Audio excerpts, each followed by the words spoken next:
প্রথম স্কন্ধ, অষ্টাদশ অধ্যায়, শ্লোক নাম্বার 24 থেকে আমরা পড়বো। তো এই অষ্টাদশ অধ্যায়ে নাম মহারাজ পরীক্ষিত ব্রাহ্মণ বালকের দ্বারা অভিশপ্ত হন। তো 24 নম্বর শ্লোক থেকে নতুন সেকশন, 24 থেকে 31 নম্বর শ্লোকে বর্ণনা করা হচ্ছে কিভাবে শ্রমিক ঋষির প্রতি পরীক্ষিত মহারাজের ক্রোধ উৎপন্ন হয়। সেই বর্ণনা এরপরে তিনি মৃত সর্প অর্পণ করেন। এই শ্লোকগুলোতে তা বর্ণনা করা হয়েছে। আর শেষ অংশ 32 থেকে 50 এই শ্লোকে বর্ণনা করা হচ্ছে অনভিজ্ঞ বালক শৃঙ্গীর অভিশাপ প্রদান, শ্রমিক ঋষির অনুতাপ ও প্রার্থনা। এইভাবে অধ্যায় শেষ হয়। কিভাবে যখন বন্ধুদের কাছ থেকে শ্রমিক শৃঙ্গীর শুনতে পায় যে তার পিতার গলায় মৃতস্বর অর্পণ করা হয়েছে, তখন সেই ক্রোধান্বিত হয়ে অভিশাপ প্রদান করেন পরীক্ষিত মহারাজকে।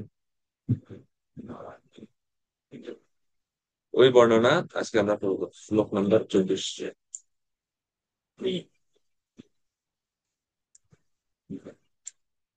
24-25।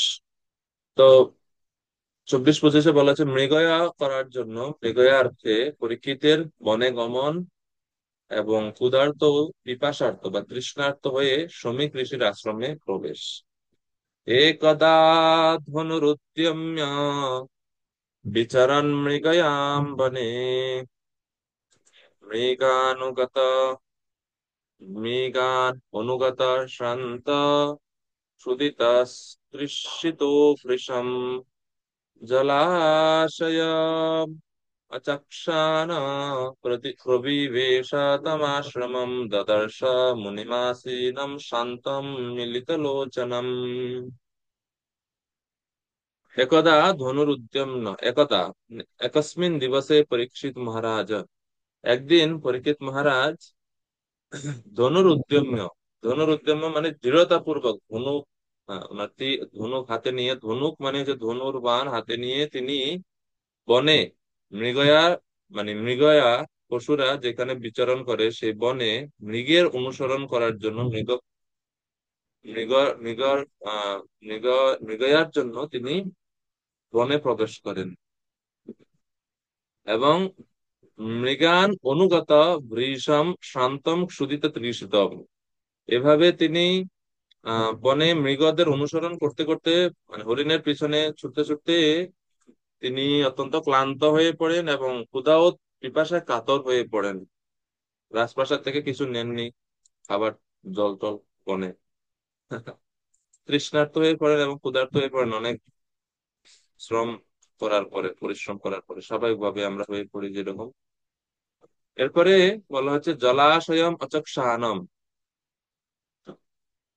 তিনি জলের সন্ধান করছেন, খাবারের সন্ধান করছেন, জল সন্ধান করছেন, জলাশয়ের অন্বেষণ করতে করতে তিনি এই ঋষির আশ্রম তিনি দেখলেন। ঋষির আশ্রমে জল পাবেন এই আশা করে তিনি এই আশ্রমে প্রবেশ করলেন। প্রবেশ করে দেখলেন আশ্রমম প্রবিবেশ আসিনম, তিনি দেখলেন আসিনম উপবিষ্ট বসে আছেন একজন ঋষি, যিনি শান্তম মিলিত লোচনম, শান্ত, অত্যন্ত শান্ত ওনার মুখমণ্ডল দেখে মনে হচ্ছে, এবং মিলিত লোচনম মুদ্রিত নেত্রম, মিলিত লোচন মানে মুদ্রিত নেত্রম, এক মুনি নয়ন নিমিলিত করে প্রশান্ত ভাবে উপবেশন করে আছেন।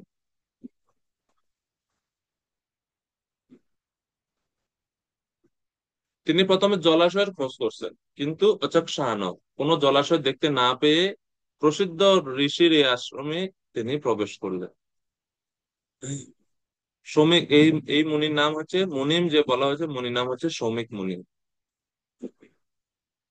তো পরীক্ষিত মহারাজের ইতিকথা সম্বন্ধে বা পরীক্ষিত মহারাজের সংক্ষিপ্ত বিবরণ শিল প্রভুপাদ তাৎপর্য দিচ্ছেন যে ভগবানের ভগবান তার শুদ্ধ ভক্তদের প্রতি এতই কৃপাশীল যে উপযুক্ত সময়ে সেই ভক্তকে তার কাছে নিয়ে আসার জন্য তিনি এক শুভ অবস্থা সৃষ্টি করেন, এবং পরীক্ষিত মহারাজেরও গৃহ ত্যাগের বা এই সংসারের জড় বন্ধনের আবদ্ধ বন্ধন ছিন্ন করার জন্য ভগবানের এই পরিকল্পনা এই এখন শুরু হয়ে গেছে। মানে সেই ভগবান তার কাছে নিয়ে যাওয়ার জন্য উপযুক্ত পরিবেশ সৃষ্টি করছেন, শুভ পরিবেশ প্রভুপাদ বলছেন। তো এই যে শ্লোকে বলা হচ্ছে যে তিনি ক্ষুধা তৃষ্ণার দ্বারা প্রভাবিত হয়ে তাড়িত হয়ে কি বললেন, এটা একটু অস্বাভাবিক কিছু। কেননা তিনি একজন ক্ষত্রিয়, এবং স্বাভাবিকভাবে ক্ষত্রিয়রা দীর্ঘ সময় তারা এরকম কষ্ট স্বীকার করতে পারেন, তারা যুদ্ধ করতে পারেন দিনের পর দিন, ঘন্টার পর ঘন্টা অনেক সৈনিকদের সঙ্গে, তারপরেও তারা ক্ষুধা তৃষ্ণার দ্বারা প্রভাবিত হন না। কিন্তু সেই মহারাজ পরীক্ষিত আজকে এই বনে, সামান্য এক বনে বিচরণ করতে গিয়ে, রণক্ষেত্র হচ্ছে খোলা থাকে, খোলা মাঠ, সূর্যের তাপ অত্যন্ত প্রখর থাকে, খোলা মাঠে তারা যুদ্ধ করে, কিন্তু তারা তারপরেও সেই কষ্ট সহ্য করতে পারে, কারণ ক্ষত্রিয়। এই শারীরিক শৌর্য, বল, মনোভাব তাদের রয়েছে, মনোবল তাদের রয়েছে। কিন্তু বনে বিচরণ করতে করতে তিনি আজকে এই যে এইভাবে তৃষ্ণার্ত হয়ে পড়লেন, এটা ভগবানের ইচ্ছা অনুসারে এটা হয়েছে, যাতে এই তিনি শ্রমিক ঋষির হচ্ছে এইভাবে গলায় মৃতসর্প অর্পণ করেন এবং শৃঙ্গী যেন তাকে অভিশাপ দেন, এবং যাতে অভিশাপ পেয়ে তিনি গৃহ ত্যাগ করে সুখদেব গোস্বামীর ভক্তদের কাছ থেকে হরি কথা শ্রবণ করে ওনার দেহ ত্যাগ করার জন্য নিজেকে প্রস্তুতি নিতে পারে। এটা সব হচ্ছে ভগবানের ইচ্ছা অনুযায়ী হয়েছে। বলছে যে পরীক্ষিত মহারাজ ছিলেন ভগবানের শুদ্ধ ভক্ত, এবং তার পক্ষে অত্যন্ত অবসন্ন ক্ষুধার্ত তৃষ্ণার্ত হওয়ার কোনো কারণ ছিল না, কেননা ভগবানের ভক্ত কখনো এই প্রকার দৈহিক আবেদনের দ্বারা বিচলিত হন না। যারা ভগবানের শুদ্ধ ভক্তগণ, তারা এই দৈহিক আবেদন, দৈহিক চাহিদা দ্বারা তারা বিচলিত হয় না, কিন্তু ভগবানের ইচ্ছা অনুসারে। প্রভুপাদ বলছেন এই প্রকার ভক্তরাও আপাত দৃষ্টিতে অবসন্ন ও তৃষ্ণার্ত হয়ে পড়েন, হতে পারেন, তবে সেটি ভগবানের ইচ্ছার প্রভাবে প্রকাশিত হয় তাদের জাগতিক কার্যকলাপে বৈরাগ্য উৎপাদনের অনুকূল পরিবেশ সৃষ্টি করার জন্য।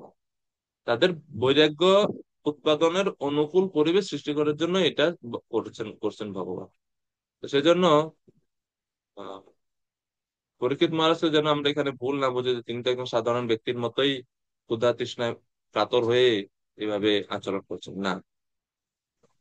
ভক্ত বুঝতে পারেন যে তা হচ্ছে ভগবানের ইঙ্গিত, কেননা কিন্তু অন্যেরা সেই পরিস্থিতিকে প্রতিকূল এবং নৈরাশ্যজনক বলে মনে করে। ভগবান শ্রীকৃষ্ণ দ্বারা শ্রীমদ্ ভাগবতের উদ্ঘাটনে মহারাজ পরীক্ষিত মহারাজকে মাধ্যম করার প্রয়োজন ছিল, ঠিক যেমন তার পিতামহ অর্জুন ভগবত গীতার বাণী প্রচারের মাধ্যম হয়েছিলেন। তো ভগবান যখন জ্ঞান প্রদান করেন তার জন্য তো মাধ্যম দরকার, সেই মাধ্যম হিসেবে তিনি এখন পরীক্ষিত মহারাজ এখানে কাজ করছেন। যেরকম অর্জুন ছিলেন ভগবত গীতা বলার মাধ্যম, অর্জুনের নাতি হচ্ছেন এখন ভাগবতম বলার মাধ্যম। হ্যাঁ। তো এরপরে 26 নম্বর শ্লোকে শ্রমিক ঋষির ব্রহ্মভূত স্থিতি, শ্রমিক ঋষি কোন স্তরে ছিলেন সেই স্তর সম্বন্ধে বলছেন। প্রতিরুদ্ধ ইন্দ্রিয় প্রাণা মন বুদ্ধিমুপারতম স্থানত্রয়াৎ পরম প্রাপ্তম ব্রহ্মভূতমভিক্রিয়ম। রত্নধারী নিতাই প্রভু অনুবাদ।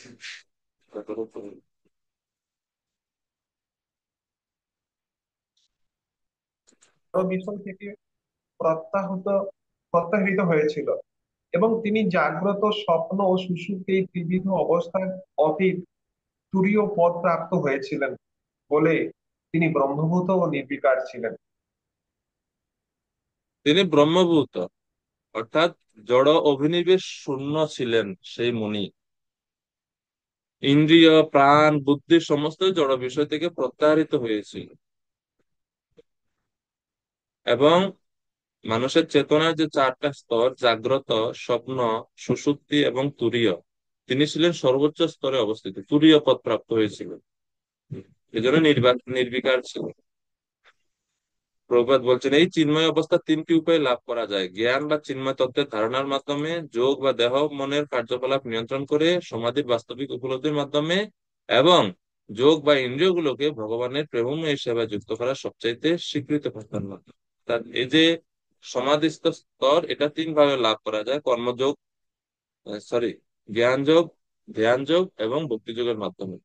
প্রভুপাদ বলছেন তো ভক্তিযোগ অনুশীলন করেও এই সমাধি স্তর লাভ করা যেতে পারে, নির্দিষ্ট ভাবে ভগবত সেবায় নিয়োজিত থাকার ফলে। তো যখন শ্রমিক ঋষি এভাবে তিনি হচ্ছে নির্বিকার, জড় অভিনিবেশ শূন্য অবস্থায় তিনি নিমৃত চোখে তিনি ধ্যান করছেন, সেই সময়ে পরীক্ষিত মহারাজের সেখানে প্রবেশ হয়। তিনি পরবর্তী 27 নম্বর শ্লোকে বলা হচ্ছে বিপ্রাকেণ জটাচ্ছন্নম রৌরবেণ অজিনেন চ বিশুষ্যাত্তাল উদকম তথা ভূতাম অয়াচত।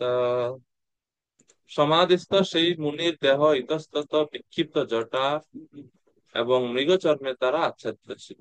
কারণ উনি অনেক দীর্ঘদিন ধরে সেখানে বসে হচ্ছেন, সমাধি অবস্থায় আছেন এবং দৈহিক কোনো পরিচর্যা তিনি করছেন না, সেজন্য জটা বিক্ষিপ্ত এলোমেলো অবস্থায় আছে, ধ্যান নাই এদিকে।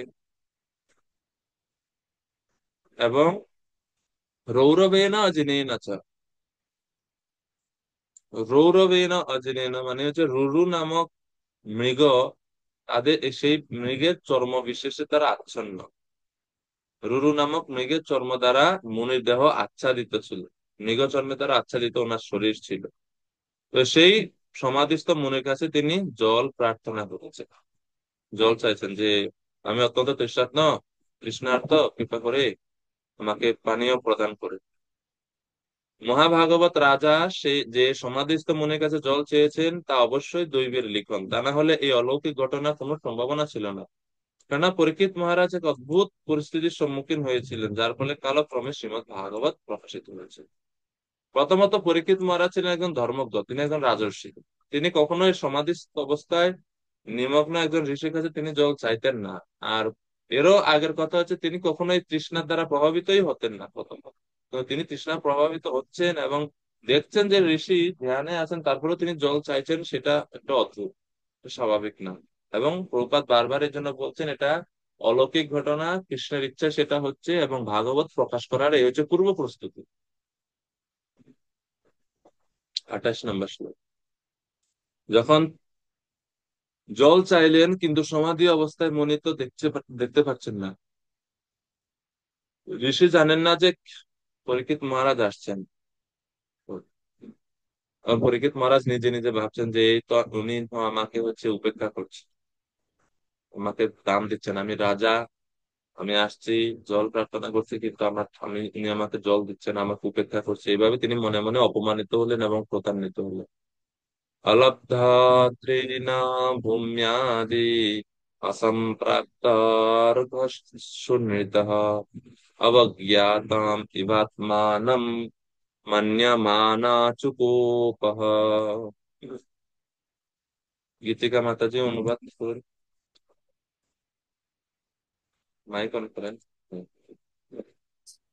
রাজা যখন দেখলেন যে মুনি তাকে তৃণাসন, স্থান, অর্ঘ্য কিছুই প্রদান করলেন না, এমনকি প্রিয় বচনে সম্ভাষণও করলেন না, তখন তিনি নিজেকে অপমানিত মনে করে অত্যন্ত ক্রোধান্বিত হলেন। হরে কৃষ্ণ। হরে কৃষ্ণ। অলব্ধেতি অর্থাৎ উনি যে চাইছে জল, জল তো দেয়নি, মুখে আপ্যায়নও করেনি যে মহারাজ আসছেন বসেন আমি ধ্যানটা শেষ করিনি, তাও না। আসন দেয়নি, কিছুই দেননি, আপ্যায়ন করেননি।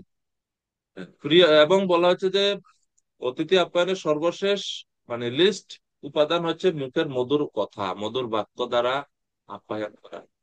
যে মহারাজ আপনি আসছেন আমার আশ্রমে, একটু বসুন, বা সম্ভাষণ, কেমন আছেন, সব রাজ্যে কুশল চলছে তো, আপনার শাসন ব্যবস্থা ঠিক মতো চলছে, কোনো কিছু না। তখন তিনি নিজেকে অবমানিত মনে করে অত্যন্ত প্রধান বলে ভাবলেন যে হ্যাঁ, আমি আসছি, আমাকে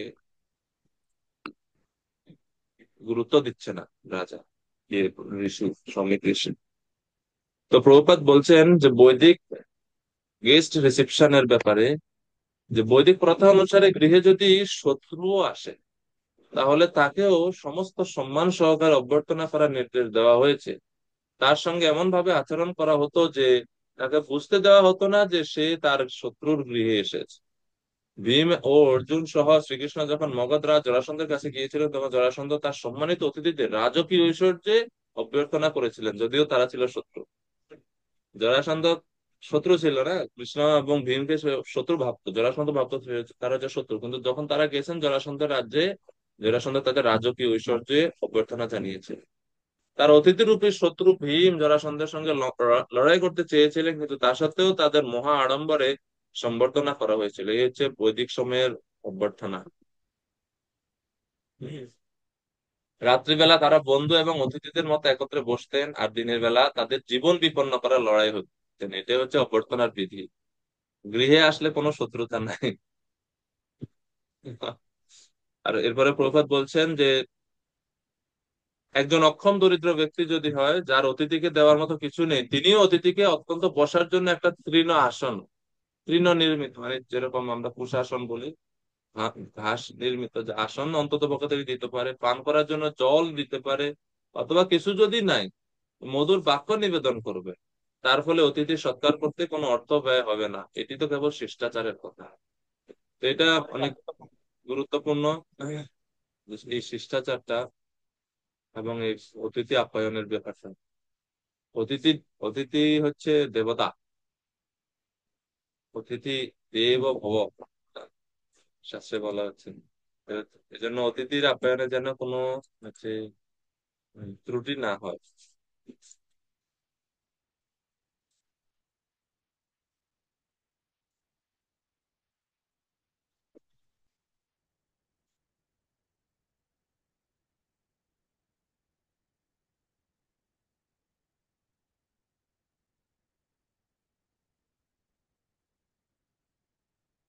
মনুস্মৃতিতে বলা হচ্ছে, যদি কারো ঘরে কোনো অতিথি আসে, অতিথিকে না দিয়ে কোনো কিছু গৃহকর্তা খাওয়া উচিত না। যদি গৃহকর্তা খায়, তাহলে সেটা ওনার ধর্ম বিরোধী আচরণ, এটা গৃহস্থের ধর্ম না। অতিথি সেবা হচ্ছে আহ, গৃহস্থের ধর্ম। গৃহস্থের ধর্ম বৈষ্ণব সেবা। তো গৃহে যখন অতিথি বা বৈষ্ণবেরা আসে, তাদের সেবা করা উচিত, তাদের না দিয়ে কিছু খাওয়া যাবে না।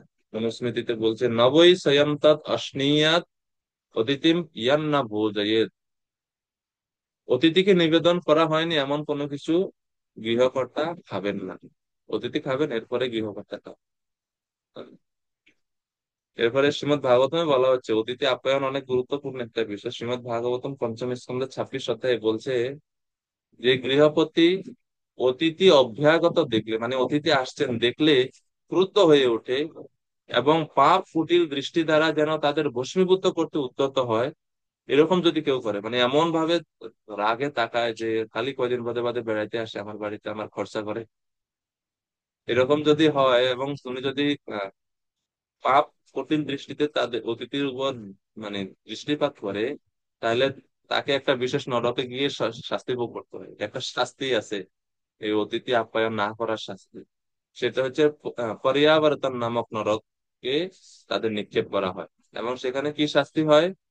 সেখানে বজ্রের মতো কঠিন চক্ষু বিশিষ্ট শকুন, বক এবং কাক ইত্যাদি পক্ষীরা সেই পাপ দৃষ্টি ব্যক্তির চক্ষু সহসা বলপূর্বক উৎপাটন করে। 5:35 নম্বর শ্লোকে এটা বলা হচ্ছে, অতিথি আপ্যায়নে না করার যে পাপ, তার শাস্তি হচ্ছে পরিয়াবর্তন নামক নরকে যেতে হয়। জন্য অতিথি কখনোই অতিথির হচ্ছে আপ্যায়ন, অতিথির মর্যাদা আমাদের বলা উচিত না। হিত উপদেশে নারায়ণ পণ্ডিত তিনি হিত উপদেশে বলছেন, উত্তমস্যাপি বর্ণস্য নীচোপি গৃহমাগত পূজা পূজনীয় যথা যোগ্যম সর্বদেব ময়োতিথি। উত্তমস্যাপি বর্ণস্য, কেউ যদি উত্তম বর্ণের হয়, উচ্চ বর্ণের হয়, কিন্তু তার গৃহে যদি নিম্ন বর্ণেরও কোনো অতিথি আসে, তাহলে আমন্ত্রণ নেওয়ার দায়িত্ব যথাযথভাবে অতিথির সেবা করা। সেটা যে যেই হোক, যে বর্ণেরই হোক, চিন্তা বিচার না করে অতিথির সেবা করা উচিত। কেননা সর্বদেব ময় অতিথি, কারণ অতিথি হচ্ছে সকল দেবতার প্রতিনিধি। তো এই জন্য এই বিষয়টা অনেক গুরুত্বপূর্ণ।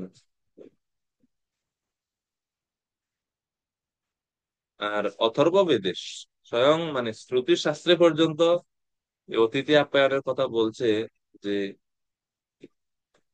যে সম্মানী যে সম্মানিত বা আপ্যায়নকৃত অতিথিকে খাওয়ানোর বা ভোজন করার পূর্বেই গৃহকর্তা নিজে খেয়ে নেয়, সে আসলে খাবার খাচ্ছে না, সে খাবারের সাথে সাথে বাড়ির সুনাম এবং বংশের ঐতিহ্য বা খ্যাতি খেয়ে নিচ্ছে।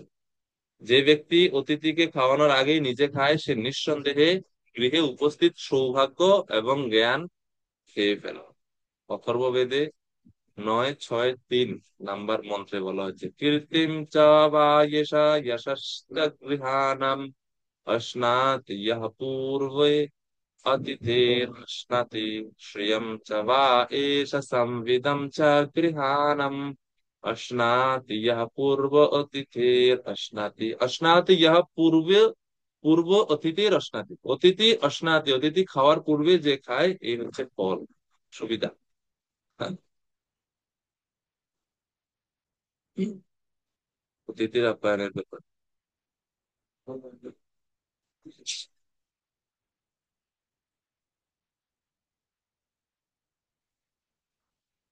যাই হোক, তো এই ব্যাপার প্রভুপাত এখানে যে অতিথি আপ্যায়নের ব্যাপার পুরো তাৎপর্য প্রভুপাত এটা করছে।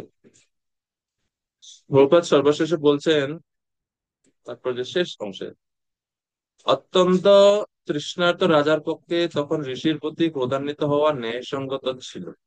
এখন রাজার পক্ষে এরকম একটি পরিস্থিতিতে ক্রুদ্ধ হওয়া অস্বাভাবিক ছিল না, কিন্তু যেহেতু রাজা স্বয়ং কোনো মহাত্মা থেকে কম ছিলেন না, তাই তার ক্রুদ্ধ হওয়া এবং ক্রোধের বশবর্তী হয়ে কার্য করা আশ্চর্যজনক ছিল। পরীক্ষিত মহারাজের দিক থেকে সেটা প্রবাদ বলতে ন্যায়সঙ্গত ছিল যে উনি ক্রুদ্ধ হয়েছে, কেননা এটা রাজা আসছেন, তো এটা কর্তব্য ঋষির ওনাকে সম্মান করে, রাজা হিসেবে, মহারাজ হিসেবে।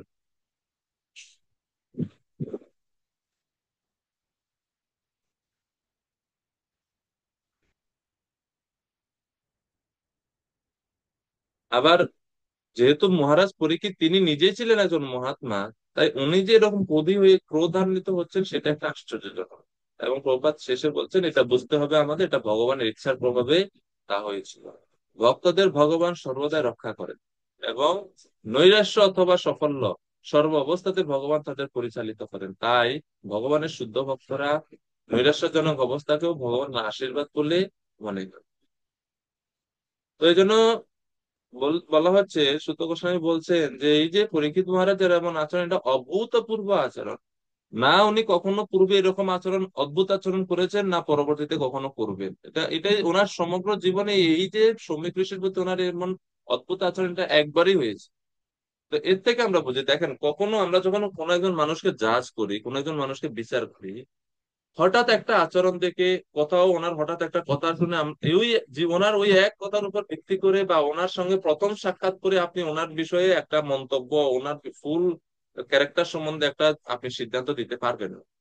কারণ এটা হচ্ছে অ্যাক্সিডেন্টাল সিচুয়েশনে ওনার অ্যাক্সিডেন্টাল বিহেভিয়ার ভিন্ন রকম হতে পারে।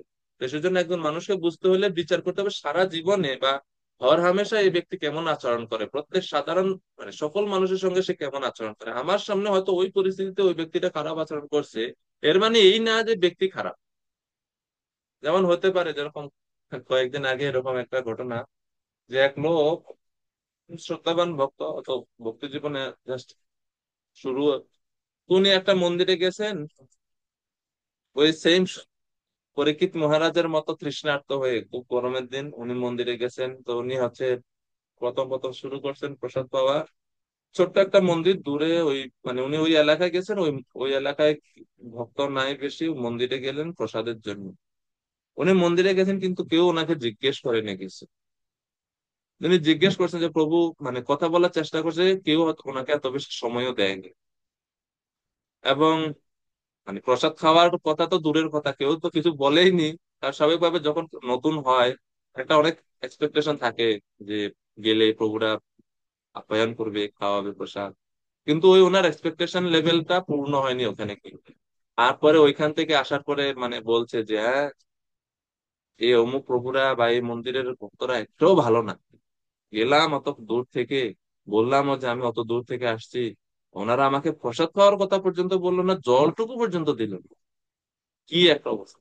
তো তখন আমি বললাম যে দেখেন প্রভু, এই যে জাস্ট গিয়েই মন্তব্য করে দিলেন যে ওনারা ঠিক নেই, আপনি কি পরিস্থিতিটা বুঝছেন কিনা? আপনি তো জানেন না ওই দিন ওখানে রথযাত্রার অনুষ্ঠান, রথযাত্রার মাঝখানে ওই দিন সব ব্যস্ত ভক্তরা, মানে রথযাত্রার মাঝখানে 9 দিন, 9 দিন থাকে না, পুরো রথের মাঝামাঝি একটা দিনে গেছেন, ওই দিন ওইখানে আরেকটা অনুষ্ঠান চলছে, তো ভক্তরা এমনিতেই ব্যস্ত। তো সেই জন্য হয়তো ইনি কে বা কোথা থেকে আসছে অত গুরুত্ব দেবে। তো ওই যে আপনাকে গুরুত্ব দেয়নি বলে আপনি ওই সব ভক্তদের উদ্দেশ্যে তো এইভাবে মন্তব্য করতে পারেন না, বা এটা মন্তব্যটাও ঠিক না যে এই ভক্তরা খারাপ বা তারা কোনো যত্ন নেয় না ভক্তদেরকে, নতুন মানুষদেরকে, এরকম না। তো ওই জন্য পরীক্ষিত মহারাজের এই যে আচরণ, যে তিনি শ্রমিক ঋষির প্রতি ক্রুদ্ধ হলেন, সেটা ওনার সমগ্র জীবনে একবার খালি করছে, অভূতপূর্ব এই আচরণ। এজন্য এই একটা আচরণের উপর ভিত্তি করে মহারাজ পরীক্ষিতকে আমরা ছোট করে দেখতে পারবো না। অভূতপূর্ব সহসা ক্ষুত্রির क्षुत्रिदुरभ्याम अर्दितात्मना ब्रह्मणं प्रत्यभूत ब्रह्मन् मत्सरो मन्युरेव च।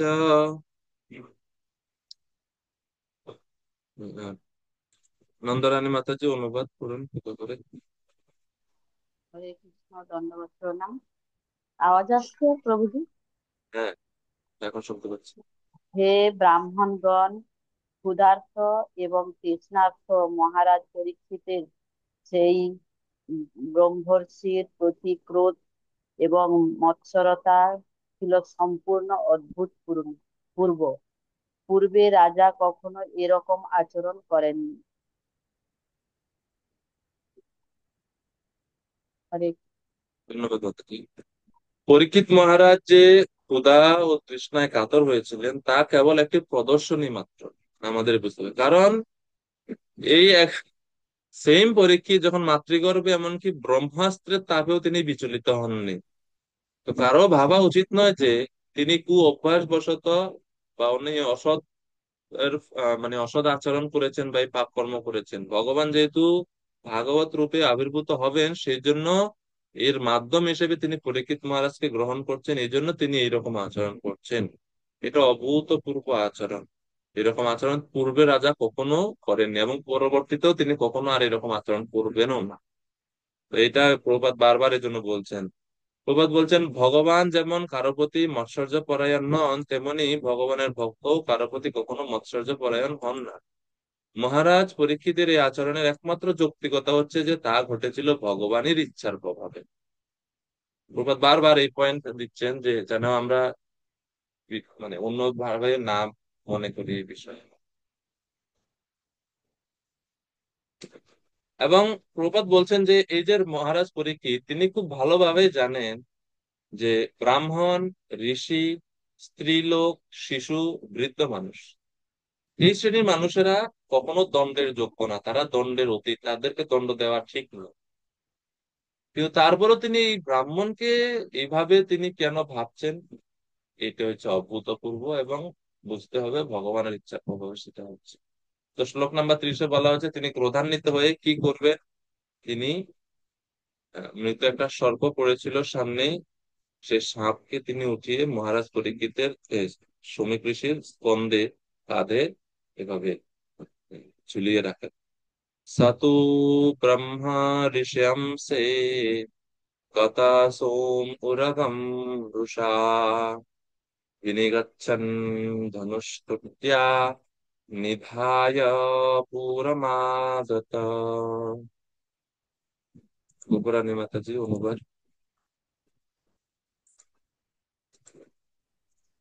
আহ, হরে কৃষ্ণ, প্রণাম প্রভু। এইভাবে অপমানিত হয়ে মহারাজ পরীক্ষিত ক্রোধবশত ব্রহ্মর্ষির স্কন্দদেশে একটি মৃত সর্প ধনুকের অগ্রভাগ দ্বারা স্থাপন করে তারা রাজপ্রাসাদে প্রত্যাবর্তন করলেন। গত অসুম, অসু মানে হচ্ছে প্রাণ, গত অসুম মানে হচ্ছে যেই সাপের মানে যেই সর্পের প্রাণ আর নাই, মানে মৃত, এরকম একটা সর্প তিনি কি করলেন, অর্পণ করলেন শমীক ঋষির স্কন্ধে, এবং হাত দিয়ে নয়, ধনুকের অগ্রভাগের দ্বারা, ধনুষ কর্তিয়া, ধনুকের অগ্রভাগের দ্বারা। এবং এরপরে তিনি ক্রোধে আর কিছু বলছেন না, সেইখান থেকে সেই স্থান পরিত্যাগ করে তিনি চলে আসছেন ওনার প্রাসাদে, ধনুষ্কৃত্য।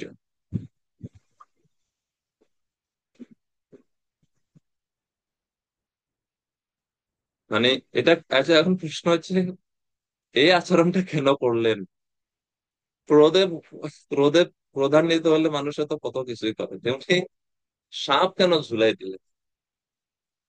তো বলা হচ্ছে, আচার্য যখন ব্যাখ্যা করছেন, পরীক্ষিত মহারাজের মনোভাবটা কি ছিল, রাগ, রাগ ক্রোধান্বিত তো।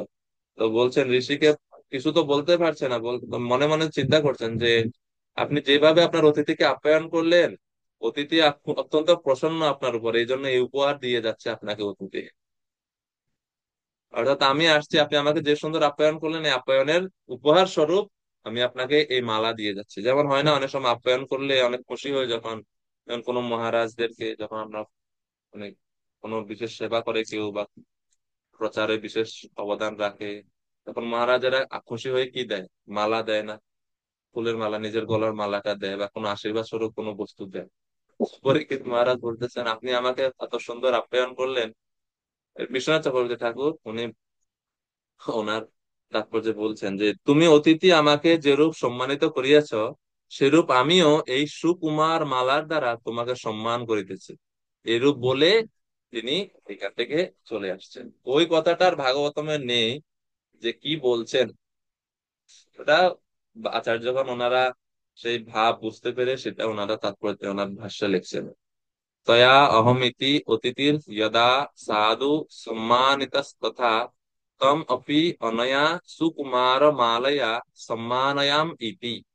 যা তুমি যেভাবে আমাকে সম্মান করছো, আমিও এই মালা প্রদান করে তোমাকে সম্মান প্রদর্শন করলাম সেই রূপ ভাবে। তো উনি এই সর্পের সাপকে মালার মতো পরিয়ে দিলেন, মানে এটা একটা মালা, এরকম ফুলের মালা না, সর্প সদৃশ মালা।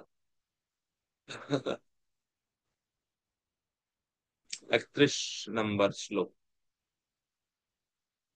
তো এই যে বারবার প্রভুপাদ বলছেন ক্রোধ, ক্রোধ, ক্রোধ, ক্রোধ খুবই ভয়ঙ্কর একটা জিনিস ভক্তদের জন্য। আর কোন পরিবেশ, কোন পরিস্থিতির দ্বারা প্রভাবিত হয়ে যে ক্রোধান্বিত হুট করে যে ক্রোধ চলে আসে, সেটা আসলে খুবই ডেঞ্জার একটা। এবং ক্রোধ, এবং নীতিশাস্ত্রে বলা হচ্ছে অতিরোষ ন চক্ষুষা। যখন কেউ ক্রোধান্বিত হয়ে যায়, তিনি আর চোখে দেখে না, তিনি অন্ধ হয়ে যায়। মানে অন্ধ হয়ে যায় বলতে চোখে দেখে ঠিকই, কিন্তু বিবেক বোধটা তখন আর থাকে না। অতি রোষ, যখন কেউ খুব বেশি ক্রোধান্বিত হয়, ক্রোধের দ্বারা অন্ধ হয়ে যায়। আমরা অনেক বিষয়ের দ্বারা অন্ধ হই। অন্ধ বলতে আমাদের বিচার বোধ, চিন্তা চেতনা অন্ধ হয়ে যায়, বন্ধ হয়ে যায়। এর মধ্যে অনেকগুলোর মধ্যে এটা একটা। কামের দ্বারা মানুষ অন্ধ হয়ে যায়, যেরকম হয়েছিল নজামিল, যেরকম হয়েছিল অগ্নিদ্র শ্রীমৎ ভাগবতমে। অগ্নিদ্র এত মানে হচ্ছে কামান্ধ হয়েছিল যে সে একটি মানে উজ্জ্বল পাত্রকে তার অপ্সরা বলে মনে করে সেই পিছনে ধাবিত হচ্ছে, কামান্ধ। কেউ আবার হয় ক্রোধান্ধ, ক্রোধের দ্বারা অন্ধ হয়ে যায়, ক্রোধের দ্বারা মানে বিচার বোধ হারিয়ে ফেলে। কেউ আবার মদান্ধ, অহংকার, অহংকারের দ্বারা প্রভাবিত হয়ে অন্ধ হয়। তো এরকম বিভিন্ন প্রকার রয়েছে। আবার কেউ কেউ জন্মান্ধ, কেউ কেউ আবার ধর্মান্ধ। বহু প্রকার অন্ধ রয়েছে শাস্ত্রে বলা হচ্ছে। তো এখানে পরীক্ষিত মহারাজ, বাস্তবিকই এটা ভগবানের ইচ্ছা হয়েছে, কিন্তু তারপরে আমরা যে শিক্ষাটা নিতে পারি এখানে ক্রোধের বিষয়ে, শ্রীমৎ মহাভারতে যুধিষ্ঠির মহারাজ দ্রৌপদীকে বলছেন যে ক্রোধের কি খারাপ পরিণতি। তিনি প্রথমে বলছেন ক্রোধ মূল বিনাশ হি। প্রথম কথা হচ্ছে ক্রোধ জীবের বিনাশের মূল কারণ। প্রজানাম ইহ দৃশ্যতে ক্রুদ্ধ পাপম নর কুরিয়াত ক্রুদ্ধ হন্যাত গুরুর অপি। যখন একজন মানুষ ক্রোধের দ্বারা প্রভাবিত হয়, ক্রোধী হয়, এমন কোনো কার্য নাই তিনি করতে পারেন না। ক্রুদ্ধ পাপম নরক, ক্রুদ্ধ ব্যক্তি পাপ কার্যে লিপ্ত হয়। ক্রুদ্ধ ব্যক্তি গুরুকে পর্যন্ত বধ করে। ক্রুদ্ধ ব্যক্তি কর্কশ বাক্য দ্বারা যাহা শ্রেয় তা অবমাননা করে। ক্রোধের বশবর্তী হলে লোকে তার বাচ্য অবাচ্য জ্ঞান হারিয়ে ফেলে। মানে বাচ্য অবাচ্য মানে কি বলা উচিত, কি বলা উচিত নয়, কাকে কিভাবে সম্বোধন করা উচিত, সেই সব কিছু ভুলে যায়। এগুলো হচ্ছে সব ক্রোধের প্রভাব। এরপরে পরবর্তীতে বলা হচ্ছে ক্রুদ্ধ ব্যক্তি করতে পারে না এমন কোনো কর্ম নাই, বলতে পারে না এমন কোনো বাক্য নাই। ন কার্যম অস্তি ক্রুদ্ধস্ত, ন বাচ্যম, ন বাচ্যম বিদ্যতে তথা হিংসা ক্রোধাৎ অবধ্যাংস্তু বধ্যান সম্পূজয়েত চ। আত্মানাম অপিচ ক্রুদ্ধ প্রোষয়েত ইয়মসাদনম।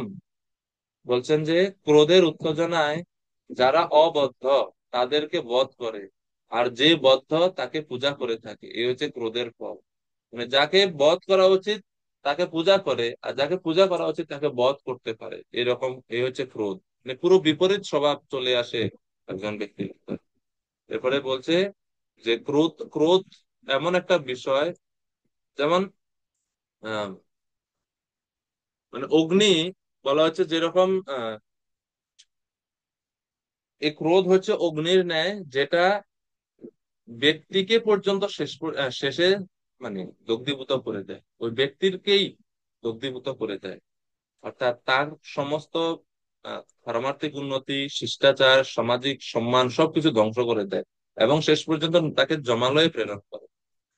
ক্রোধ ক্রুদ্ধ ব্যক্তি আপনাকেও জমালয়ে প্রেরণ করে, এভাবে পাপ কর্ম করে, পাপের ফলস্বরূপ সে নিজেকেই নিজে জমালয়ে প্রেরণ করে। এই জন্য বলছে ক্রোধ মানুষের পরম শত্রু, মানুষের মনুষ্যত্বকে নাশ করে ক্রোধ। এবং এই ক্রোধের কারণেই এই নরক, এই পৃথিবী নরকে পরিণত হচ্ছে দিন দিন। সব হচ্ছে ক্রোধের কারণ। ক্রোধ মানুষকে পশু ভাবাপন্ন করে তোলে। এবং আপনারা ক্রোধ যে মানুষকে পশুর মতো করে তোলে এর প্রমাণ দেখবেন যখন একজন ব্যক্তি ক্রোধান্বিত হয়, তার চোখের দিকে তাকালে বুঝতে পারবেন ওই ব্যক্তির মানুষের ভিতরে একটা অদ্ভুত পশুত্ব দেখা দেয়। তার চোখ, তার হাব ভাব, তার কথা সব হিংস্র হয়ে, হিংস্র প্রাণীর মতো। মানুষের এখন হওয়া কথা না, কিন্তু হয়ে ওঠে মানুষের। এই জন্য বলছে ক্রোধ একজন ব্যক্তি, একজন মানুষের ভিতরে একটা পশু সৃষ্টি করে। তো সেই জন্য ক্রোধকে সর্বতভাবে বর্জন করা উচিত। আর ক্রোধের প্রকাশ হয়, মানে ক্রোধের বহিঃপ্রকাশ হয় ইন্দ্রিয়ের মাধ্যমে, কথার মাধ্যমে। এই জন্য অনেকে মনে করে যদি আমি ক্রোধ প্রকাশ করতে পারি, এর মনে হয় এটা আমার একটা সাহসিকতার পরিচয়। কিন্তু শাস্ত্র বলছে যখন একজন ব্যক্তি ক্রোধান্বিত হয়ে যাচ্ছে বা ক্রোধের দ্বারা প্রভাবিত হচ্ছে, ঠিক এটা ওনার সাহস না, এটা ওনার ভীরুতার পরিচয়, দুর্বলতার পরিচয়। যিনি তেজস্বী তার মন কখনো ক্রোধ দ্বারা বিচলিত হয় না। মহাভারত বলছে তেজস্বী ইতি যমাহুর্বৈ পণ্ডিতা দীর্ঘদর্শিনা না ক্রোধ অভ্যন্তরস্তস্য ভবতীতি বিনিশ্চিতম। গণপর্বে মহাভারতে বলা হচ্ছে দীর্ঘদর্শী পণ্ডিতগণ যাকে তেজস্বী বলে থাকেন, তারা, তার অন্তরে কখনো ক্রোধ উৎপন্ন হয় না। তেজস্বী যে, সে নিজেকে সংযত করতে পারে। প্রকৃত তেজস্বী, প্রকৃত সাহসী, প্রকৃত পুরুষ তিনি, যিনি নিজেকে সংযত করতে পারে, ক্রোধকে যিনি সংযত করতে পারে। আর যারা দুর্বল তারাই ক্রোধের দ্বারা প্রভাবিত হয়ে যায়, ক্রোধ তাদের উপরে প্রভুত্ব করে, সে ক্রোধের দাসে পরিণত হয়। এই জন্য ক্রোধান্বিত হওয়াটা, যদিও মানুষ মনে করে যে একটা ব্যাটাগিরি করলাম আমি ক্রোধান্বিত হয়ে, এটা আসলে দুর্বলতার পরিচয় ছাড়া, আর দুর্বলতা ছাড়া আর কিছু না।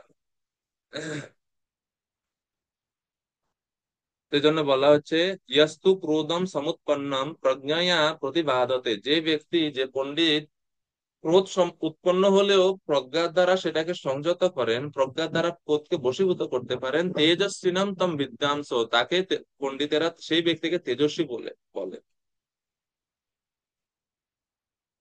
এ হচ্ছে ক্রোধের ব্যাপার। এই জন্য ক্রোধ মানে হচ্ছে শান্ত করার জন্য প্রথমে বলা, মানে কিছু সূত্র আছে এর মধ্যে। প্র্যাকটিক্যাল একটা জিনিস হচ্ছে যে যখন ক্রোধান্বিত হয়ে যায় আমরা, প্রথম কথা হচ্ছে ওই সময় মুখ বন্ধ রাখা, কিছু বলবেন না, চুপ করে থাকতে পারেন। যদি ক্রোধ ক্রোধ ক্রোধ যখন মাথায় ভর করে, চুপ করে থাকতে পারাটা খুব বড় একটা আশীর্বাদ। আর যদি রিপ্লাই দিতেই হয়, বিভিন্ন ফিলোসফাররা বলেন যে যখন আপনার ক্রোধ চলে আসছে, খুব মাত্রায়, অনেক মাত্রায় ক্রোধ, ক্রোধ একটা সাময়িক উত্তেজনা মাত্র, একটু পরে না সেই ক্রোধ আর থাকে না। এবং ওই ক্রোধের সময় আপনি যা যা কিছু অপকর্ম করছেন, পরে এটার অনুশোচনা হয়। প্রত্যেক মার্ডার আসামিকেই যখন তাদেরকে জেলে নেওয়ার পরে জিজ্ঞেস করা যায় তুমি এটা কেন করলে, কিভাবে করলে, 90% উত্তর, ওই সময় যে আমি কিভাবে তাকে খুন করে ফেললাম আমি আসলে বলতে পারি না, আমার ভিতর অন্য কেউ ছিল। এটা হচ্ছে তাদের উত্তর। সেই জন্য ক্রোধের সময় ওই ব্যক্তি আর ব্যক্তি থাকে না। ওই ক্রোধ তখন তার উপরে প্রভাব বিস্তার করে, ক্রোধ অ্যাকচুয়ালি কার্য করে। তো সেই জন্য যখন আমি বুঝতে পারি যে রাগ হয়ে যাচ্ছে, মাথায় ক্রোধ আসছে, চুপ থাকা। আর যদি উত্তর দিতেই হয়, বলছে 1 থেকে 100 পর্যন্ত গণেন, এক, দুই, তিন, চার, পাঁচ, ছয়, সাত, আট, নয়, 10, এভাবে 100 পর্যন্ত গণেন। গণার পরে এরপরে আপনি উত্তরটা দেন। দেখুন ওই 100 গুনতে গুনতে আপনার ক্রোধ 50% নাই। বোঝা গেছে? এটা হচ্ছে সূত্র।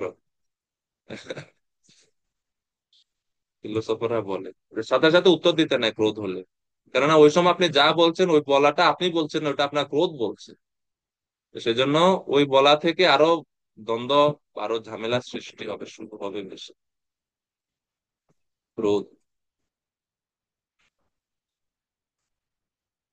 এখন প্রশ্ন হচ্ছে ক্রোধ এটা কোত্থেকে উৎপত্তি হয়? কামাত ক্রোধ অভিজাত। পরীক্ষিত মহারাজের কামনা ছিল যে ঋষি ঋষির আশ্রমে যাচ্ছি, জল পেলাম না কোথাও, উনি হয়তো আমাকে জল খাওয়ায়, এই হচ্ছে ওনার কামনা। কিন্তু গিয়ে যখন দেখলো কামনাটা পূর্ণ হলো না, ওনার ইচ্ছাটা পূর্ণ হলো না, তখনই ওনার ভিতরে ক্রোধ দেখা দিল। এই বাস ভগবত গীতার সিকুয়েন্স।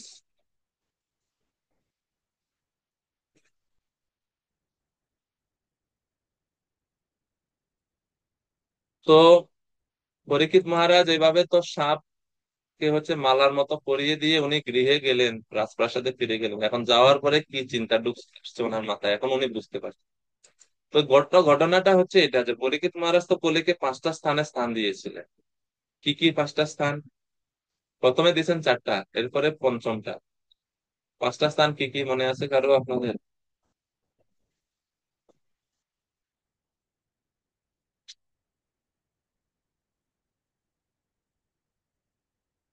মনে নাই কারো?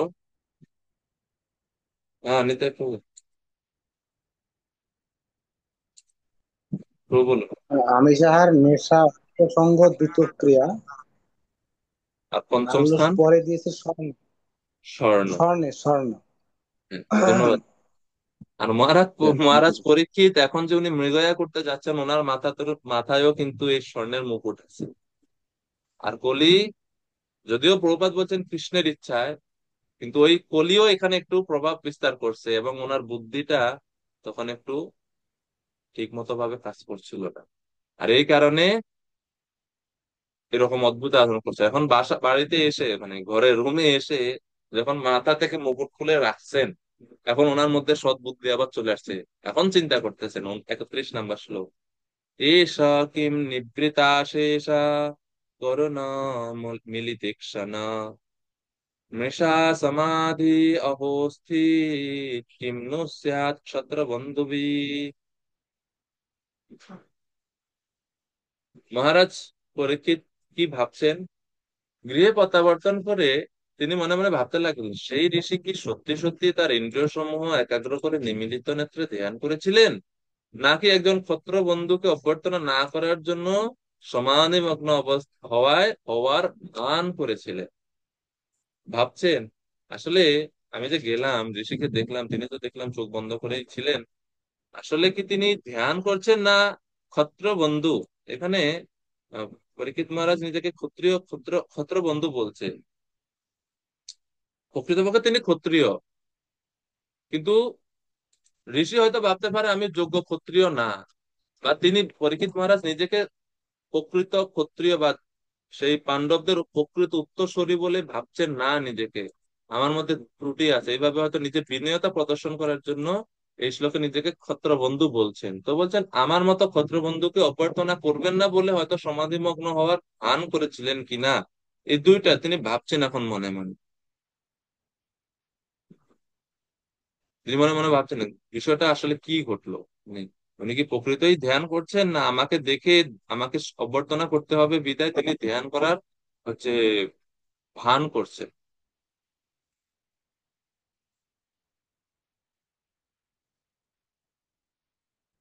কেননা স্বাভাবিকভাবে যারা ত্যাগী আশ্রমে বৈরাগ্য জীবনে থাকে, তারা রাজাদের সঙ্গে মিশতে চায় না, বিষয়ীর সঙ্গ তারা বেশি করতে চায়। তারা মনে করে রাজা মানে হচ্ছে বিষয়ের সঙ্গে থাকে, বিষয়ী, রজগুণের রাজা।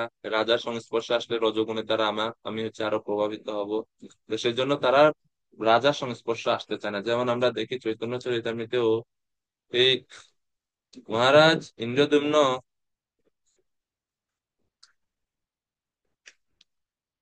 না প্রতাপরুদ্র, সরি ইন্দ্রদ্যুম্ন, প্রতাপরুদ্র রাজা, তিনি কতবার চেষ্টা করেছেন চৈতন্য মহাপ্রভু কৃপা লাভের জন্য, কিন্তু প্রত্যেকবারেই মহাপ্রভু ওনাকে কৃপা প্রদান করতে থেকে বঞ্চিত করছে।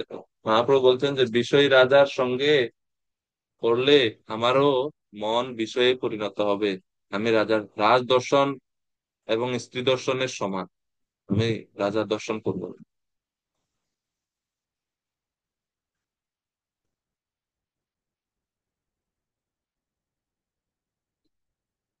তো এভাবে পরীক্ষিত মহারাজ ভাবছেন যে হয়তো সমাধি মগ্ন হওয়ার ভান করেছিলেন তিনি, কেননা আমি একজন ক্ষত্রিয় অধম, আমি ওনার আশ্রমে গেলেই কি আর আশ্রম থেকে চলে গেলেই কি, এই জন্য হয়তো তিনি আমাকে অভ্যর্থনা জানাননি।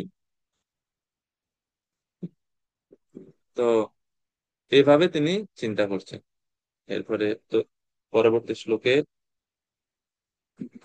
32 থেকে 50, এখন এই এই যে এদিকে চিন্তা করছেন তিনি, এখন ক্যামেরা শিফট হচ্ছে শ্রমিক ঋষির ছেলের প্রতি। এখন আর পরীক্ষিত মহারাজার রাজপ্রাসাদে ক্যামেরা নাই, চলে যাচ্ছে এখন শ্রমিক ঋষির ছেলের যেখানে খেলছে সেখানে, শৃঙ্গির কাছে। 32 নম্বর শ্লোক, 32 থেকে 50, ফুল ফুল সেকশন।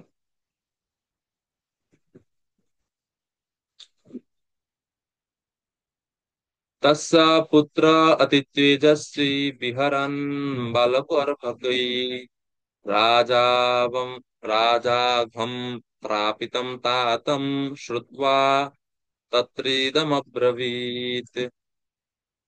সেই মুনির একটি পুত্র ছিল, সেই পুত্রের নাম হচ্ছে শৃঙ্গি। সে ব্রাহ্মণ পুত্র হওয়ার ফলে অত্যন্ত শক্তিমান ছিল। যেহেতু ব্রাহ্মণের পুত্র, সেজন্য জন্ম থেকে শক্তিমান। বলছে সাপের বাচ্চা যখন ডিম থেকে ফুটে বের হয়, মা সাপ তাকে দুধ টুধ খাওয়ায় না বা স্নান করায় না বা যত্ন নিতে হয় না, তারা জন্ম থেকে স্বয়ং সম্পূর্ণ। জন্মের পরপরই তাদের বিষ থাকে, তো বড় হইতে হয় না। ব্রাহ্মণ বালক তো ছোটবেলা থেকে মানে জন্মের পর থেকে তাদের ব্রহ্মতেজ আছে, শক্তি সম্পন্ন ব্রহ্মতেজ সম্পন্ন বালক। যেরকম সাপের বাচ্চা ছোটবেলা থেকে তার বিষ আছে, তাকে তাকে অপেক্ষা করতে হয় না, এইরকম বালক অত্যন্ত তেজস্বী।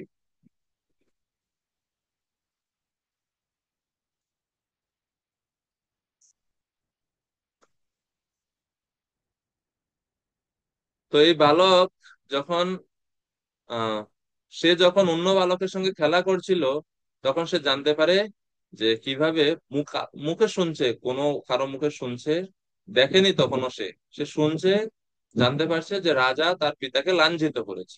তৎক্ষণাৎ সেই বালক এই কথাগুলো বললো, মানে শুনেই সাথে সাথে অ্যাকশন। সহ্য ক্ষমতা নাই বিন্দু মাত্র শৃঙ্গির, শৃঙ্গি ঋষি সাথে সাথে অভিশাপ দিয়ে দিল।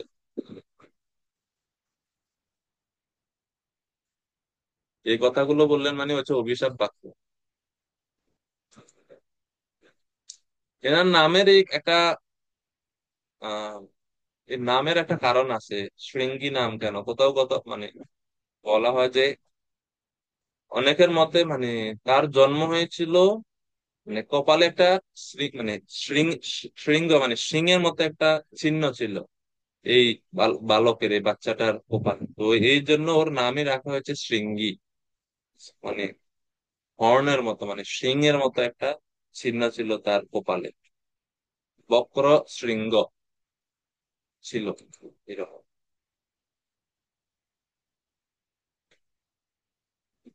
তো এই জন্য নাম হচ্ছে শৃঙ্গি। আর আরেকটা বিষয় এখানে যে শৃঙ্গির জন্ম ও প্রশিক্ষণের দ্বারা প্রয়োজনীয় ব্রাহ্মণ সুলভ ক্ষমতা অর্জন করেছিল, কিন্তু অসুবিধা হচ্ছে তার দুইটা। এক, অনভিজ্ঞতার জন্য সংস্কৃতি সম্পূর্ণ ছিল না। শিক্ষা আছে, জন্ম থেকে প্রশিক্ষণ পাইছে, বাবার কাছ থেকে শিখছে, কিন্তু অভিজ্ঞতা নাই। অনভিজ্ঞতার জন্য তিনি সংস্কৃতি সম্পন্ন ছিলেন না, এই এই বালক ছিল না। আর দুই হচ্ছে কলির প্রভাবে ব্রাহ্মণ সুলভ ক্ষমতার কারণে অহংকারী হয়েছিলেন শৃঙ্গি। উচিত ছিল গিয়ে দেখা, বাবাকে জিজ্ঞাসা করা বা প্রকৃত অবস্থাটা কি ঘটছে তা জানা। শৃঙ্গি জাস্ট এক সাইড দেখেই অভিশাপ দিয়ে দিচ্ছে। আর এটাই হচ্ছে কনফ্লিক্টের মূল কারণ বেশিরভাগ সময় আমাদের জীবনে। কোন একটা পরিস্থিতি ডান বাম মুদ্রার এপিঠ ওপিঠ দুই পিঠই দেখতে পায়। এক পক্ষ দেখে যখন বিচার করা হয়, তখন সেই বিচার কখনোই শান্তি বা সমাধান নিয়ে আসে না। সেটা উত্তর উত্তর ক্রোধ এবং দ্বন্দ্বেরই সৃষ্টি করে জীবনে। হ্যাঁ। আর এই যে কান কথা, যে শুনে শুনে যে এই যে বুদ্ধি যে বিভ্রান্ত হয়, তার একটা প্রমাণ হচ্ছে আমরা এখানে দেখতে পাই। কর্ণ মহাভারতের যুদ্ধে অনেক শক্তিশালী যোদ্ধা, কিন্তু তার যুদ্ধের সব সক্ষমতা, সব মনোবল, সব সাহস, সব ঐকান্তিকতা নষ্ট করে দিয়েছে শল্য। শল্য যখন তার রাজ কি বলে রথ চালানোর জন্য ড্রাইভার হিসেবে যুক্ত হয়, শল্য যদিও দুর্যোধনের পক্ষে অংশগ্রহণ করছে, কিন্তু পাণ্ডবদের মামা তো, সে কর্ণের কাছে থেকে থেকে থেকে থেকে থেকে থেকে এত ডিমোটিভেটেড করছে তাকে, যে কর্ণ তার বুদ্ধি স্থির ভাবে যুদ্ধ করবে মনোযোগ দিয়ে, সেটাই সে ভুলে গেছে। এরকম ডিমোটিভ। তো এই যে কান কথা শ্রবণ কথা যে আমাদেরকে কত ভাবে প্রভাবিত করতে পারে, এটা হচ্ছে এই কান থেকে আমরা দেখতে পাচ্ছি। সেম আমরা দেখতে পাই মন্থরার উপদেশ কিভাবে পুরো রামায়ণকে প্রভাবিত করে দেয়। শকুনির যুক্তি কিভাবে পুরো মহাভারতের যুদ্ধ সংগঠিত হয়। এই হচ্ছে কান কথার হচ্ছে এরকম। তোমার পরামর্শ নেওয়াটা ভালো, জীবনে আমাদের পরামর্শ নেওয়া উচিত, কিন্তু কার কাছ থেকে পরামর্শ নিচ্ছি সেটাও আমাদের বিচার করা উচিত। পরামর্শটা কার কাছ থেকে নিচ্ছি? শকুনির মতন ব্যক্তির কাছ থেকে যদি পরামর্শ নেওয়া হবে, তো নিশ্চিত ধ্বংস। আর যদি কৃষ্ণের মতো আচার্যদের বা মহান ব্যক্তিদের, অথরিটিদের কাছ থেকে, বোনাফাইড অথরিটির কাছ থেকে যখন উপদেশ বা পরামর্শ নেওয়া হয়, তাদের কাছ থেকে যখন আমরা শুনবো, সেটা হচ্ছে আমাদের উন্নতির বা মুক্তির দর্শন। তো উভয়টা আমাদের বিচার করা উচিত। শৃঙ্গি জাস্ট শুনে শুনে শেষ, বাস্তবতাটা কি সেটা তিনি বিচার করেননি, এবং এই কারণে পরবর্তীতে ওনার পিতা অনুশোচনা করবেন এই পুত্রের এই আচরণের কারণে। তো সবচেয়ে বড় কারণ হচ্ছে কলির প্রভাবে, কলির যুগের প্রভাব শুরু হয়ে গেছে। তো কৃষ্ণ চলে গেছেন, কলির প্রভাব বিস্তার করছেন। আর কলির প্রথম প্রভাব বিস্তার করছেন মাথার মধ্যে, ব্রাহ্মণদের মধ্যে, যেহেতু ব্রাহ্মণেরা যে সমাজের মধ্যে, তাদের উপরে কলির আক্রমণটা বেশি। তিনি প্রভাবিত হচ্ছেন। প্রবাদ বলছেন, কলি তখন জীবনে চতুরাশ্রমের সাংস্কৃতিক ঐতিহ্য বিনষ্ট করার সুযোগ হচ্ছিল, এবং সেই অনভিজ্ঞ বালকটি কলিকে তখন বৈদিক সংস্কৃতির ক্ষেত্রে প্রবেশ করার সুযোগ দিয়েছিল। শৃঙ্গি হচ্ছে প্রথম ব্যক্তি যে কলিকে এই বৈদিক সংস্কৃতির মধ্যে প্রবেশ করার সুযোগ দিয়েছে। কলির প্রভাবে সেই ব্রাহ্মণ বালকটি থেকে নিম্ন বর্ণের প্রতি ঘৃণা সৃষ্টি হয়েছিল, এবং তার ফলে দিনে দিনে সাংস্কৃতিক জীবন ক্ষয়প্রাপ্ত হচ্ছে। এই যে এক বর্ণ আরেক বর্ণকে যে হীন মনে করে, উচ্চ বর্ণের মানুষ নিম্ন বর্ণের মানুষকে হীন মনে করছে, সেটা হচ্ছে কলির প্রভাব। সেটা বৈদিক যুগে ছিল না। কলি যুগের শুরু থেকে এটা এরকম ভাবে এই প্রভাবগুলো আরো বেশি প্রখর হচ্ছে। ব্রাহ্মণের অন্যায় আচরণের প্রথম শিকার হয়েছিলেন পরীক্ষিত মহারাজ, এবং তার ফলে কলির আক্রমণ থেকে রাজার প্রদত্ত সংরক্ষণ শিথিল হয়ে পড়ে। তো শৃঙ্গি তখন কি বললেন, 33, 34, 35 তিনটি শ্লোকে বলা হচ্ছে। তার গর্ভ উক্তি বা দম্ভ উক্তি, দম্ভ করে সে কি বলছে, এমন ভাবে, তার কথাগুলো থেকে বোঝা যাচ্ছে যে সে ক্ষত্রিয় কুলকে যে নিচু চোখে দেখছে, অপমান করছেন, এই প্রমাণ দেখতে পাচ্ছি আমরা এখানে ক্ষত্রিয় কুলের থেকে। ব্রজদাম কৃষ্ণপ্রভু শ্লোক নাম্বার 33 টিকা করে অনুবাদ করবেন। 33, 34, 35 তিনটে অনুবাদ পড়েন। হরে কৃষ্ণ। ধন্যবাদ, প্রণাম। ব্রাহ্মণ বালক শৃঙ্গি বললেন, দেখো শাসকেরা কিরকম পাপ আচরণ পরায়ণ হয়েছে। কাক এবং তার রক্ষক কুকুরের সঙ্গে যাদের তুলনা হতে পারে, আজ কিনা তারাই প্রভুর প্রতি পাপাচরণে প্রকৃত হয়েছে। শ্লোক 34। ব্রাহ্মণেরা ক্ষত্রবন্ধুদের গৃহরক্ষক কুকুর বলেই নিরূপিত করেছে। তারা অবশ্যই তার দেশে থাকবে। আজ তারা কিসের ভিত্তিতে গৃহে প্রবেশ করে প্রভুর সঙ্গে এক পাত্রে ভোজন করার সাহস পায়? শ্লোক 35। সকলের পরম শাসক পরমেশ্বর ভগবান শ্রীকৃষ্ণ স্বধামে গমন করেছেন বলে এই সমস্ত উচ্ছৃঙ্খল লোকেরা তাদের প্রভাব বিস্তার করেছে, তাই আমি তাদের দণ্ডদান করেছি। তোমার তোমরা আমার শক্তি দেখো। হ্যাঁ, হরে কৃষ্ণ। ধন্যবাদ প্রভু। তো 33 থেকে সে বলা শুরু করছে যে ক্ষত্রিয় পরীক্ষিত মহারাজ বা ক্ষত্রিয়দেরকে সে তুলনা করছে, এরা হচ্ছে কুকুরের সঙ্গে তুলনা।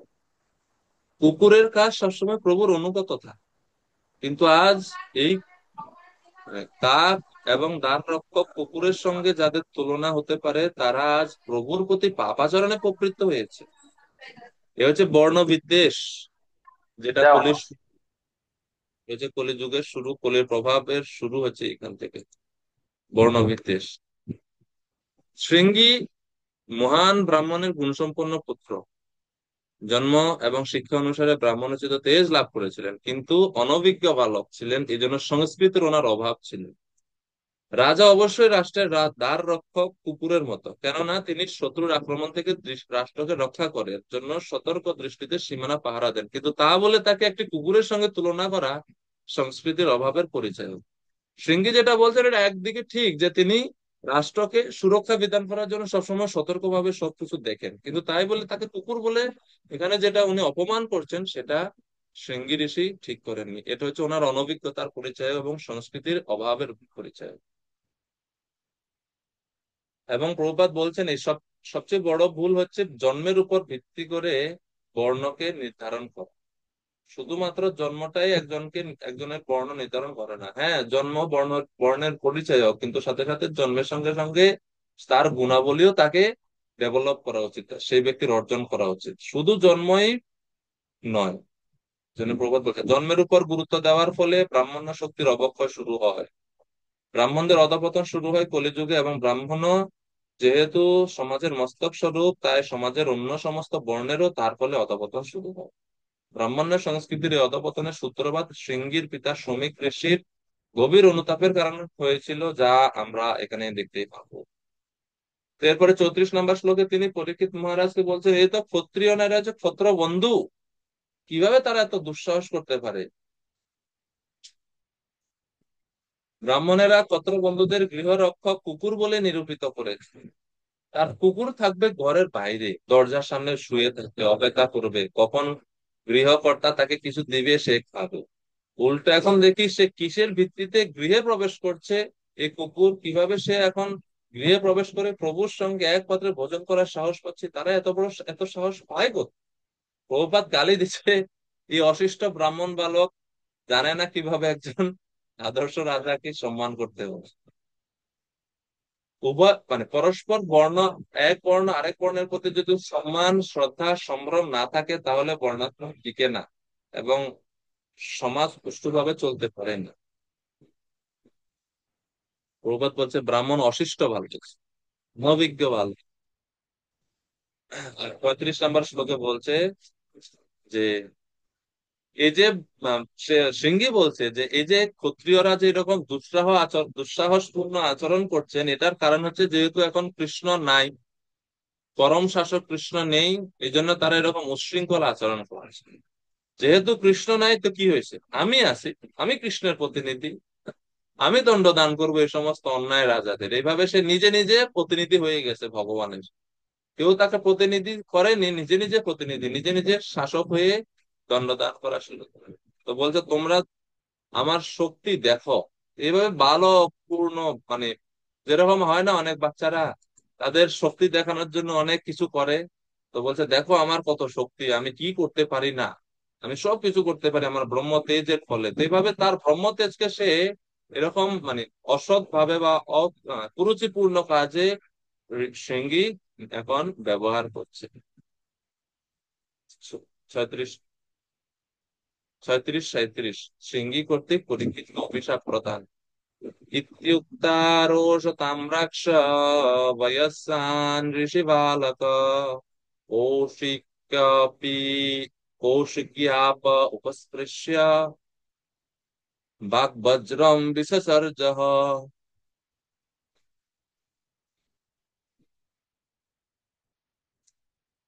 ঋষি বালক শৃঙ্গীর চক্ষুদয় ক্রোধে আরক্ত হয়েছিল। বাচ্চাদের ক্রোধ এটা এমনিতেই হেয়ালি পূর্ণ, তারা কিছু হলে ক্রোধ করে।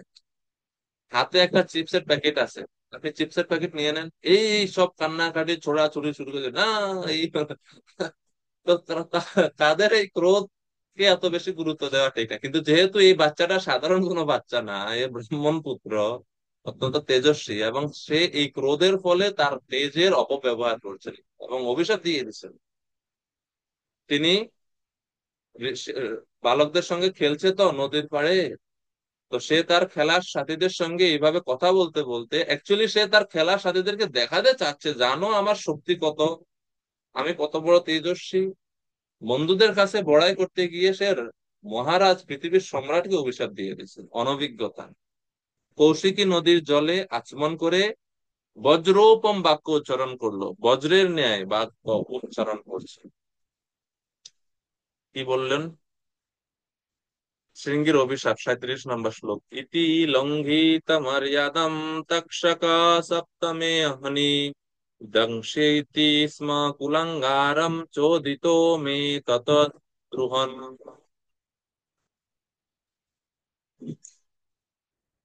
সুধামৃত প্রভু অনুবাদ করুন 37 নম্বর।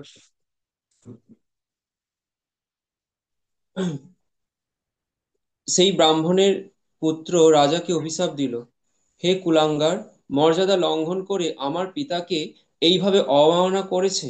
আমার আদেশক্রমে তক্ষক সর্প সপ্তম দিনে তাকে দংশন করবে। হরে কৃষ্ণ গুরু প্রণাম।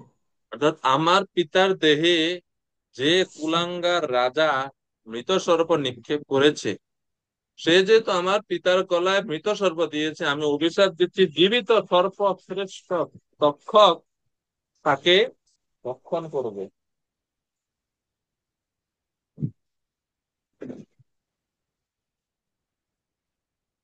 সে আমার বাবার গলায় মৃত সর্প নিক্ষেপ করেছে, আমি অভিশাপ দিচ্ছি জীবিত সর্প, এবং সর্পদের মধ্যে শ্রেষ্ঠ তক্ষক তাকে ভক্ষণ করবে এবং দক্ষতি মনিকে ভস্মীভূত করবে। এইভাবে আমি অভিশাপ দিলাম আমার পিতা দ্রোহকারী রাজাকে, এভাবে অভিশাপ দিয়ে দিয়েছেন। বাস, এখন অভিশাপ দেওয়ার পরে এসে বাবাকে বলছে, বাবা আমি তো এই করলাম। 38 নম্বর শ্লোক। ঋষি কুমার এই বলে আশ্রমে প্রত্যাগমন করলো এবং তার পিতার গলদেশে মৃত সর্প দেখে অত্যন্ত দুঃখের সঙ্গে উচ্চস্বরে রোদন করতে লাগলো। যখন এসে দেখছে যেরকম শুনছে তাই দেখছে।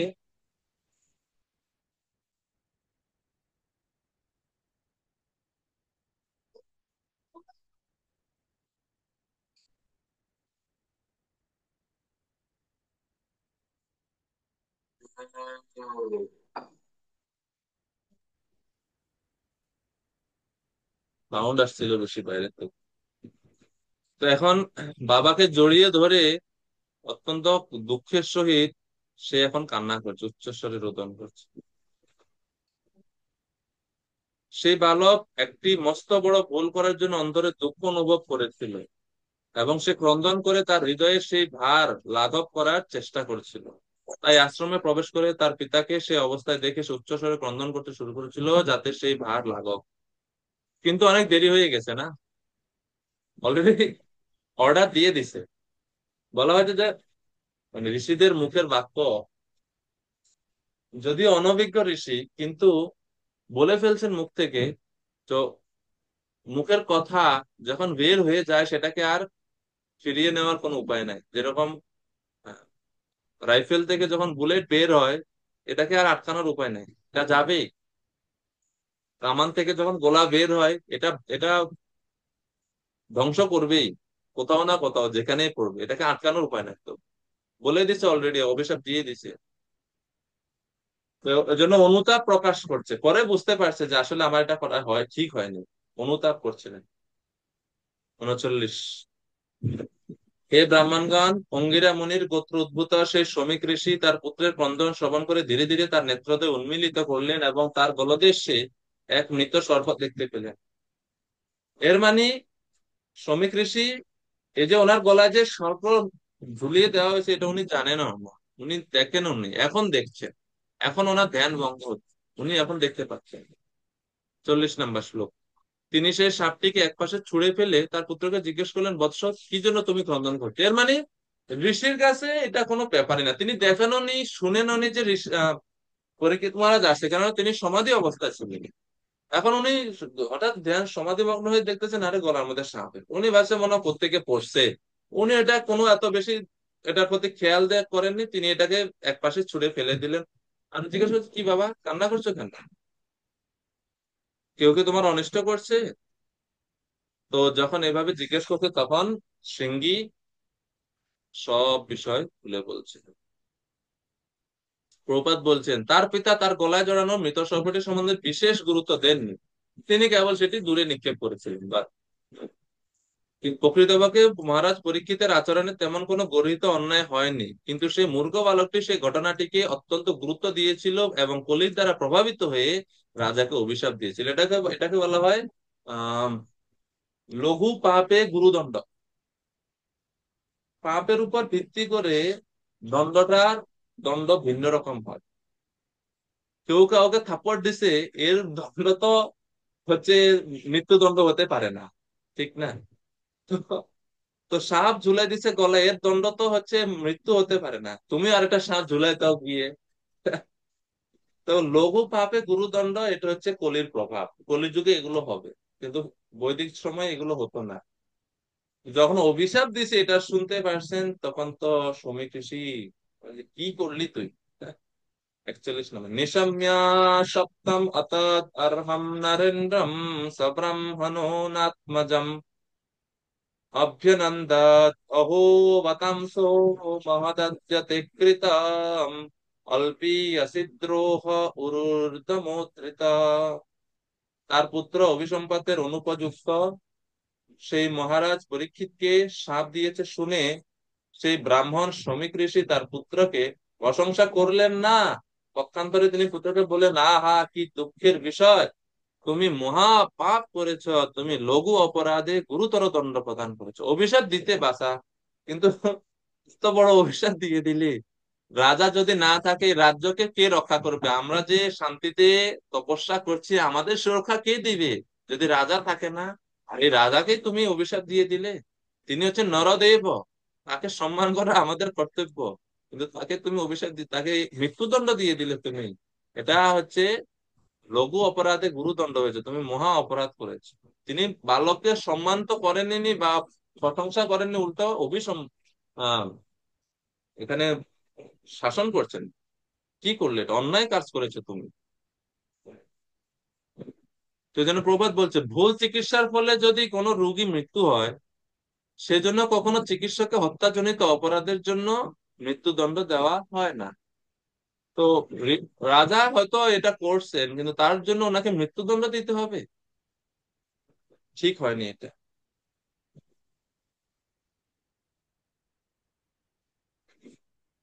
তো সেই জন্য শ্রমিক ঋষি এখন নিজে নিজে অনুতাপ করছেন।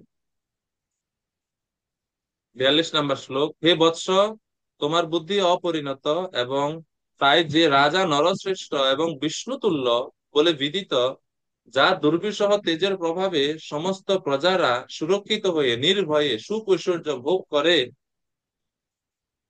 তাকে সাধারণ মানুষের সমতুল্য বলে মনে করা তোমার উচিত হয়নি। তুমি জানো না রাজার মাহাত্ম্য, রাজার স্থিতি।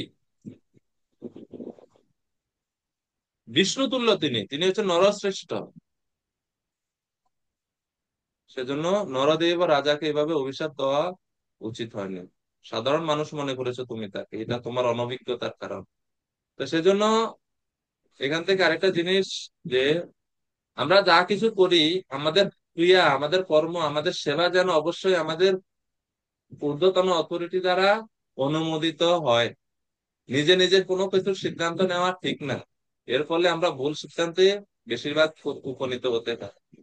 হ্যাঁ, কখনো মানে মন গড়া কোনো কিছু যে আমি এটা করব করে ফেললাম না। কোনো কিছু করার আগে অবশ্যই পারমিশন নেওয়া উচিত এবং বোঝা উচিত, সিনিয়রদের সঙ্গে পরামর্শ করা উচিত। এই শৃঙ্গী যদি আসতো বাবার কাছে আর জিজ্ঞেস করতো, বুঝতো বিষয়টা, তাহলে কিন্তু এত কিছু হয় না। কিন্তু যেটা প্রভুপাদ প্রথমে বলছেন, কৃষ্ণের প্ল্যান, এই জন্য সবকিছু এমন ভাবেই হচ্ছে। 43 থেকে 45। তো একজন আদর্শ রাজা যদি না থাকে, কি কি খারাপ প্রতিক্রিয়া বা খারাপ প্রভাব পড়তে পারে রাজ্যে, শ্রমিক ঋষি সেটাই বলছেন। 43 নম্বর শ্লোক, হে বৎস, চক্রধারী শ্রী ভগবানের প্রতিনিধি হচ্ছেন রাজা।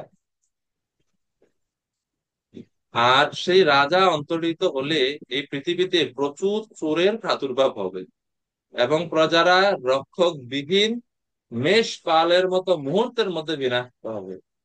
মেষ বা যেমন ছাগল বা ভেড়া যখন মানে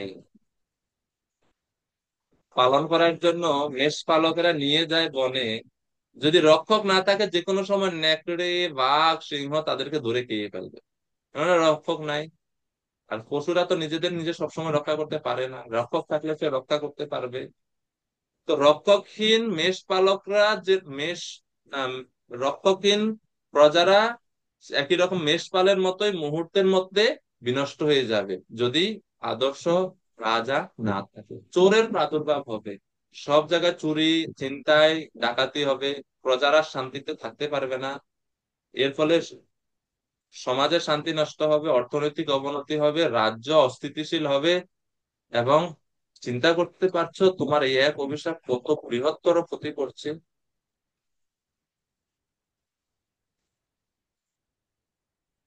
তো প্রভুপাদ তাৎপর্যে রাজতন্ত্র উচ্ছেদের কুফল, মানে প্রভুপাদ বরাবরই আমরা দেখি প্রভুপাদ রাজতন্ত্রের ব্যাপারে, প্রভুপাদ জনতন্ত্র গণতন্ত্র থেকে প্রভুপাদ রাজতন্ত্রকে হচ্ছেন প্রাধান্য দিতেন। রাজতান্ত্রিক শাসন ব্যবস্থা পরমেশ্বর ভগবানের প্রতিনিধিত্ব করে। রাজাকে পরমেশ্বর ভগবানের প্রতিনিধি বলা হয় কারণ তিনি প্রজাপালন রূপ ভগবানের গুণাবলী অর্জন করার শিক্ষা তাকে লাভ করতে হয়। যে রাজাকে বসানো হতো তিনি প্রজাদের কিভাবে পালন করতে হয় সেই সমস্ত ওনার শিক্ষা লাভ করতো, তারপরে তিনি রাজ সিংহাসনে বসতো। তো ভগবান যেরকম জীবদের পালন করেন, রাজাও সেরকম ভাবে প্রজাদের সুরক্ষা শিখতো। তো সেই জন্য এরকম আদর্শ রাজার দরকার। গণতন্ত্রে তো মূর্খ মানুষেরা, তারা তাদের মতো করে একজন মূর্খকে নির্বাচিত করে, সেই মূর্খ তখন সেই অধার্মিক ভাবে রাজ্য পরিচালনা করে। এর ফলে দুঃখ আর দুঃখ। আধুনিক সময়ে যারা দুষ্কৃতিকারী নেতৃবৃন্দ তাদের কথা পরবর্তীতে তাৎপর্য করেছে। 44 নম্বর শ্লোক, রাজতন্ত্রের সমাপ্তির ফলে দস্যু এবং দুর্বৃত্ত কর্তৃক জনসাধারণের সম্পত্তি লুণ্ঠিত হওয়ার ফলে ভয়ঙ্কর সামাজিক সংকট দেখা দেবে। মানুষ পরস্পরকে বিনাশ করবে, পশু, স্ত্রী ও ধন অপহরণ করবে। আর এই সমস্ত পাপের জন্য আমরা দায়ী হব। তুমি দায়ী হব, আর তোমার কারণে আমি দায়ী হব, কারণ তোমার পিতা হচ্ছে আমি, তোমার দায়িত্ব আমার। ভৃত্য যখন কোনো দোষ করে, দায় বর্তায় প্রভুর কাছে। তো এই হচ্ছে খারাপ পরিণতি, যা কিছু হতে পারে। সেজন্য তো বলছে তিনটা জিনিসকে সবসময় সুরক্ষা দিতে হয়, পশু, স্ত্রী এবং ধন। মানে যত্নে রাখতে হয়, সুরক্ষা বলতে যত্ন করে রাখতে হয়। যত্ন না করলে নষ্ট হয়ে যেতে পারে, হারিয়ে যেতে পারে। তো সেজন্য পশু অবলা, সে নিজেকে নিজে রক্ষা করতে পারে না বা সবসময় রক্ষা করতে সমর্থ হয় না, তাকে রক্ষা করতে হবে। স্ত্রীগণকেও রক্ষা করতে হবে, সুরক্ষা দিতে হবে। ধন সেম।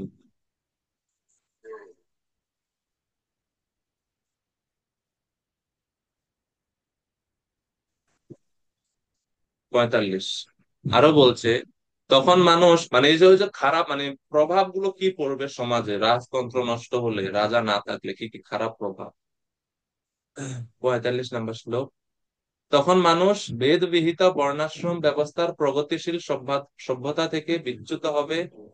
তার ফলে তারা কেবল অর্থনৈতিক উন্নতি এবং ইন্দ্রিয় তৃপ্তি সাধনের চেষ্টাতেই মগ্ন থাকবে, এবং তার ফলে বর্ণ সংকরের সৃষ্টি হবে।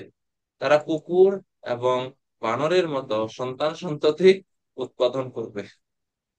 সংস্কার বর্জিত হবে, তো কুকুর বিড়ালের মতো, কুকুর বানরের মতো সন্তান সন্ততি উৎপন্ন করবে, এবং সেই সন্তান সন্ততিরা ভবিষ্যতে আরো অধপতিত হবে, যেহেতু তাদের সংস্কার নেই। কুকুর বানর কেন বলছে? বানর যেমন অত্যন্ত কামুক, কুকুর যেমন সম্ভোগের ব্যাপার একেবারে নির্লজ্জ, বর্ণসংকরের ফলে উৎপন্ন মানুষেরাও বৈদিক সদাচার বিমুখ হয়ে বর্ণাশ্রম ধর্ম থেকে ভ্রষ্ট হয়ে বানর এবং কুকুরের মতো কামুক ও নির্লজ্জ হয়ে উঠবে। এই হচ্ছে খারাপ পরিণতি। তো সেই জন্য এখন শ্রমিক ঋষি এভাবে খারাপ পরিণতি গুলো বলার পর এখন তিনি ক্ষমা চাইতে, এখন কিছু তো করার নাই, অভিশাপ হয়ে গেছে। 46 থেকে 50 নম্বর শ্লোকে বলেছে, পুত্রের অপরাধের ক্ষমার জন্য শ্রমিক ঋষির প্রার্থনা এবং তিনি ভক্তের গুণমহিমা কীর্তন করছেন। তো শ্লোক নাম্বার 46।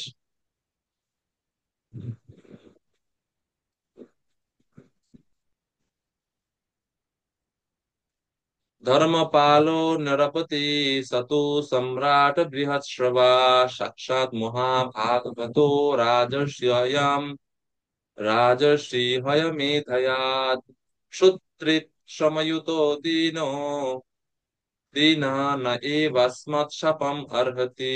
তিনি বলছেন, পরীক্ষিত মহারাজের গুণ বলছেন যে তিনি হচ্ছেন ধর্মরক্ষক এক, দুই মহাযশস্বী, তিন পরম ভাগবত, চার অশ্বমেধ যজ্ঞকারী রাজর্ষি। এই চারটা গুণ। উনি যে ক্ষুধা তৃষ্ণ পরিশ্রমে কাতর হয়ে বিপন্ন ভাবে আমাদের কাছে আগত সেই পরীক্ষিত মহারাজ, যে উনি যে প্রার্থনা করছেন, জল প্রার্থনা করছেন, এবং উনি ক্ষুধা তৃষ্ণায় জল না পেয়ে আমাকে যে এইভাবে সর্ব অর্পণ করলেন, এর ফলে উনি অভিশাপের পাত্র হন না, কেননা উনি ওই আচরণটা করেছেন, ওই এটা হচ্ছে আহ কি বলে পরিবেশের দ্বারা বাধ্য হয়ে তিনি এটা করেছেন। তিনি আসলে অভিশাপের পাত্র নন, কিন্তু তুমি তাকে অভিশাপ দিয়েছ, এটা ভুল হয়েছে। তখন স্বীয় পুত্রের অপরাধের জন্য শ্রমিক ঋষি ভগবানের কাছে ক্ষমা চাচ্ছে। অপাপেষু সবৃত্তেষু বালেনাপক্য বুদ্ধিনা পাপম কৃতম তৎ ভগবান সর্বাত্মা সন্তুমর্হতি। বলছেন, হে ভগবান, ঋষি সর্বব্যাপ্ত ভগবানের কাছে প্রার্থনা করলেন তিনি যেন তার বুদ্ধিহীন অপরিণত বালক পুত্রকে ক্ষমা করেন, যে সমস্ত পাপ থেকে মুক্ত তার মহান ভক্তকে অভিশাপ দিয়ে মহা অপরাধ করেছে। ভক্তরা হচ্ছে সমস্ত পাপ থেকে মুক্ত, সেই পাপ থেকে মুক্ত মহান ভক্তকে অভিশাপ দিয়ে শৃঙ্গীয় মহা অপরাধ করছে সেই ভক্তের চরণে, যেরকম গরুরকে অভিশাপ দিয়ে সবুরে মুনি অপরাধ করছে, সেই রকম ভাবে বিনা কারণে অভিশাপ দিয়ে দিল। অভিশাপ পাওয়ার যোগ্য না, তারপরেও দিয়ে দিছে, পরিস্থিতি না বুঝেই দিয়ে দিছে অভিশাপ, এর ফলে মহা পাপ করেছেন। কেননা মহারাজ পরীক্ষিত ছিলেন পুণ্যবান রাজা, ভগবানের একজন মহান ভক্ত, তিনি সমস্ত পাপ থেকে সম্পূর্ণরূপে মুক্ত, তাই ব্রাহ্মণদের তাকে রক্ষা করাই কর্তব্য ছিল। কিন্তু সেই মূর্খ বালকটি কেবল তার ব্রাহ্মণ পুত্র হওয়ার গর্বে গর্বিত হয়ে, তার বর্ণের গর্বে গর্বিত হয়ে তা করেছিল, এবং তার ফলে সে ভগবানের আইন অনুসারে দণ্ডনীয় হয়েছিল। এজন্য পুত্রের হয়ে পিতা ক্ষমা চাইছে।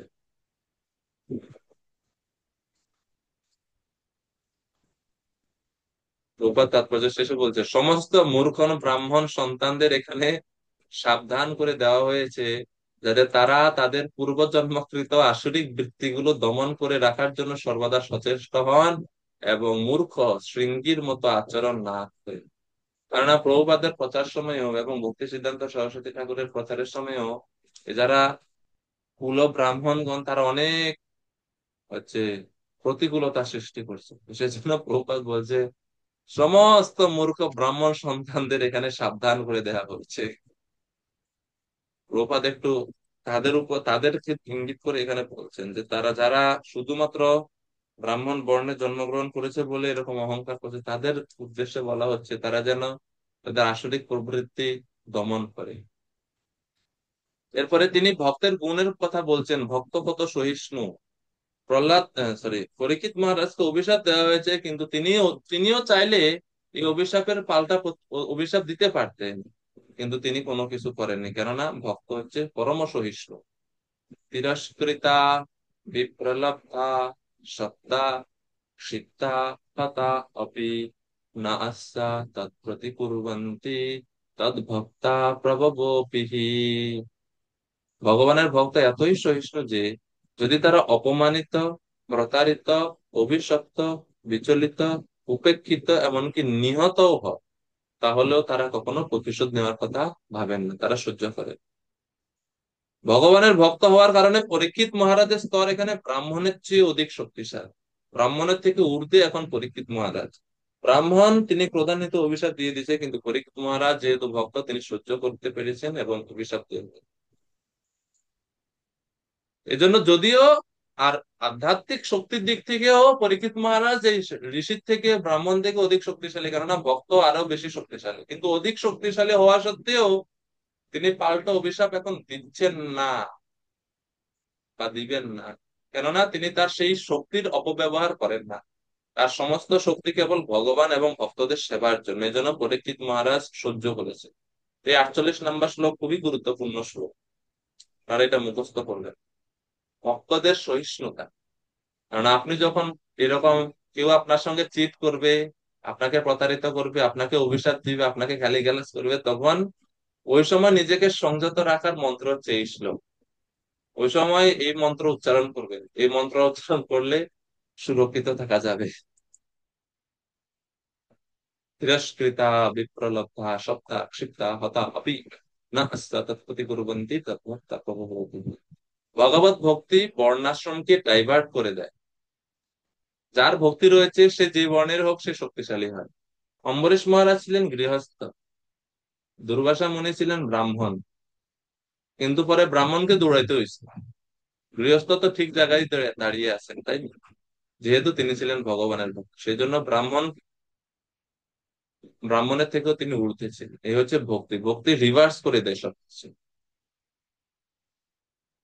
49 নম্বর শ্লোক। সেই মুনিশ্রেষ্ঠ শ্রমিক তার পুত্রের অপরাধ চিন্তা করে এইভাবে অনুতাপ করতে লাগলেন, কিন্তু তিনি নিজে যে রাজার দ্বারা অপমানিত হয়েছিলেন সেই অপরাধের কথা একবারও চিন্তা করলেন না। যেহেতু শ্রমিক ঋষি ছিলেন অভিজ্ঞ, তিনি রাজা যে তাকে অপরাধ আচরণ, তাকে যে এভাবে অপব্যবহার মানে অপমান করছে সেটা তিনি একবারও চিন্তা করলেন, কিন্তু পুত্রের অপরাধের বিবেচনা তিনি করছেন। রাজার কোনো অপরাধ তিনি নেননি। তো প্রবাদ বলছেন এই সম্পূর্ণ ঘটনাটি এখন স্পষ্ট হয়ে গেল। মহারাজ পরীক্ষিত যে শ্রমিক ঋষি গলায় একটি মৃত সাপ মালার মতো পরিয়ে দিয়েছিল সেটি খুব বড় অপরাধ ছিল না, কিন্তু রাজার প্রতি শৃঙ্গির অভিশাপ ছিল একটি মস্ত বড় অপরাধ। এভাবে প্রবাদ বলছেন।